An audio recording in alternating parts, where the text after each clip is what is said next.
আসসালামু আলাইকুম। আমার মতো তোমরাও নিশ্চয়ই এই প্রশ্নের সম্মুখীন হও। মানুষ প্রায়ই বলে, "কেমন ছেলে বিয়ে করা উচিত? যার দিন আছে, নামাজকে গুরুত্ব দেয়, হালাল হারাম বোঝে, ভুল করলে ফিরে আসতে চায়, তাই না?"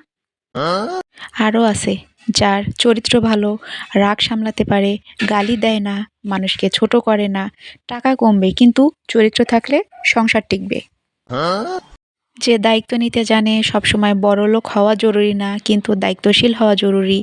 স্ত্রী, সংসার, ভবিষ্যৎ নিয়ে উদাসীন হলে সেই ছেলে বিয়ের যোগ্য নয়। যে সম্মান দিতে জানে, তোমার অনুভূতি, পরিবারকে সম্মান দেয়। যার কাছে তুমি সবসময় নিরাপদ অনুভব করবা, ভয় থাকবে না, সন্দেহ থাকবে না, অপমান থাকবে না, সবসময় শান্তি থাকবে। কিন্তু কথা হলো, কোনো মানুষ এরকম হইতে পারবে না, কারণ এরকম হয় শুধুমাত্র ফেরেশতা, আর ফেরেশতার সাথে মানুষের বিয়ে হয় না, তাই বিয়ে বাদ।